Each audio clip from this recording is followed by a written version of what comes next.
চাঁদপুরে আন্তজেলা চোর চক্রের ৩ সদস্যকে আটক করেছে পুলিশ। পরবর্তীতে তাদের দেয়া তথ্য মতে চোরাইকৃত ৬টি মোটরসাইকেল জব্দ করা হয়। বৃহস্পতিবার দুপুরে চাঁদপুর সদর মডেল থানায় এক সংবাদ সম্মেলনে বিষয়টি নিশ্চিত করেন অতিরিক্ত পুলিশ সুপার মোহাম্মদ লুৎফুর রহমান। আটককৃতরা হল রাফসান ইসলাম নিলয়, মোহাম্মদ ইয়ামিন ও আব্দুস সালাম। সংবাদ সম্মেলনে অতিরিক্ত পুলিশ সুপার জানান, গোপন সংবাদের ভিত্তিতে অভিযান পরিচালনা করে বাস স্ট্যান্ড এলাকা থেকে একটি মোটরসাইকেল সহ চোর চক্রের 2 সদস্যকে আটক করা হয়। তাদের দেয়া তথ্যের ভিত্তিতে একটি গ্যারেজে অভিযান চালিয়ে 6টি মোটরসাইকেল উদ্ধার সহ গ্যারেজ মালিক আব্দুস সালামকে আটক করে পুলিশ। এ সময় চোরাই মোটরসাইকেল উদ্ধারে পুলিশের পক্ষ থেকে এ ধরনের অভিযান অব্যাহত থাকবে বলেও জানান এই কর্মকর্তা।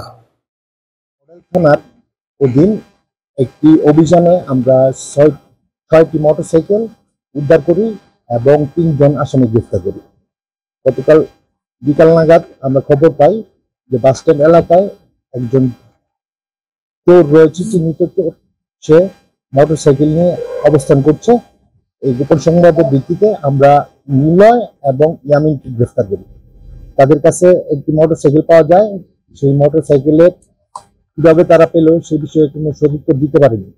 তাদের কাছ থেকে তথ্য নিয়ে আমরা একটি গ্যারেজে, মোটরসাইকেল ঠিক করার যে গ্যারেজ, সেখানে আমরা অভিযান পরিচালনা করি। অভিযান পরিচালনা করে 6টি মোটরসাইকেল সেখান থেকে উদ্ধার করি।